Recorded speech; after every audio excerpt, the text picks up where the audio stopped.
Joe on the radio, and we love most importantly that you are with us. You are with us. Eric Adams is a Brooklyn Borough president and a retired New York City police captain. Eric, first and foremost, thank you for your service to the great city of New York, my friend. How you doing this morning?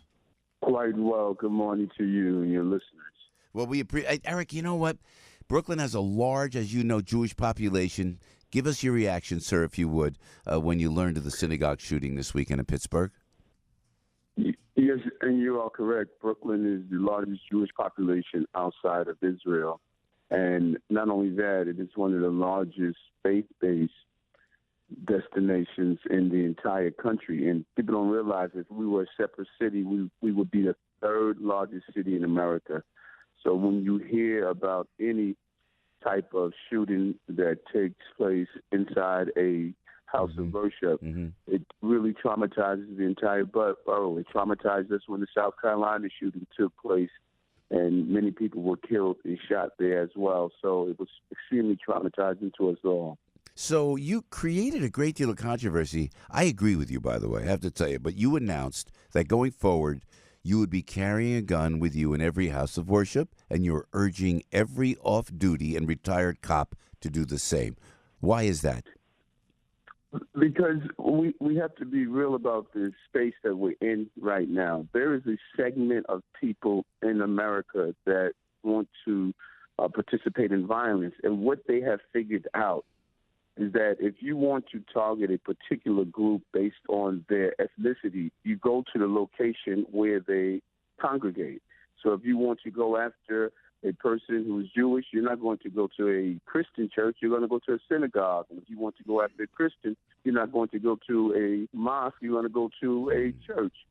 We have to combat that with those officers who go into churches every Sunday, Saturday, or Friday night, and they traditionally leave their firearms home.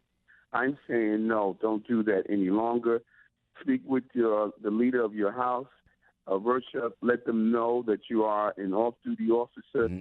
Strategically find a place to sit in the church so you can watch what takes place. This is how we compensate for the lack of not being able to have police officers everywhere. Yeah, Eric Adams, Brooklyn Borough president, saying you should carry a weapon if you're a retired cop, and into the place of worship. And first of all, I got to ask you what your progressive Democratic colleagues think of that, Eric, if I can ask.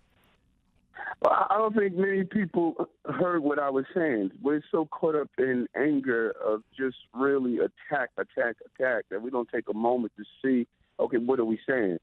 All I ever wanted in this city as a police officer and even as a public servant is to ensure that people will be treated the same way I want my family treated. If I was sitting in a church, someone came in, put a 13-round high-speed ammunition into an AR-15 or AK-47 and started discharging rounds one at a time, taking innocent people. Yeah, man. All I would want for my family to have someone in there that's one of the good guys that's going to stop them from doing that. I don't know if other people want that, but that's what I want for my family and my congregation. No, I hear you, Eric Adams. Even Dov Hiken, who is just one of the nicest guys, so dedicated to his heritage like nobody else.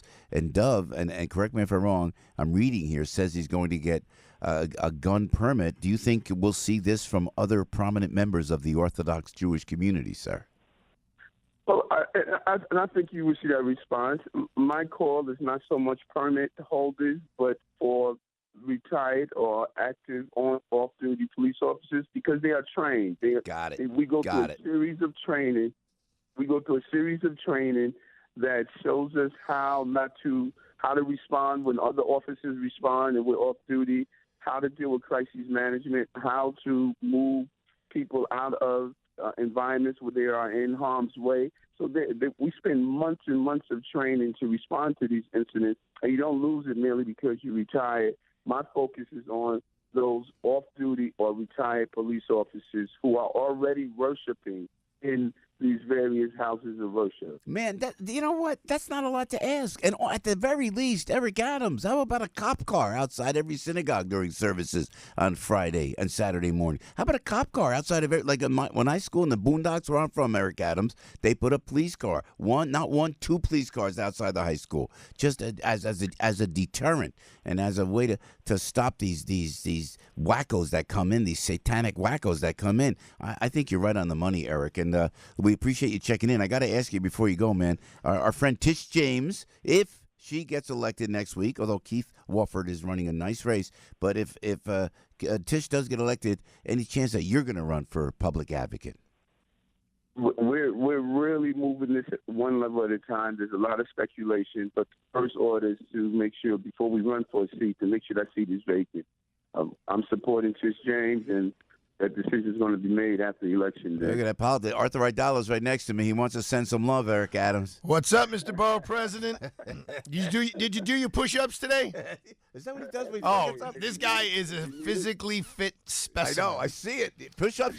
Wait, push-ups at the beginning of the day, Eric? You got to get off there. Oh, yeah. Listen, real quick, Borough President. 2 weeks ago, I went to Cleveland, Ohio, to Geraldo Rivera's daughter's bat mitzvah.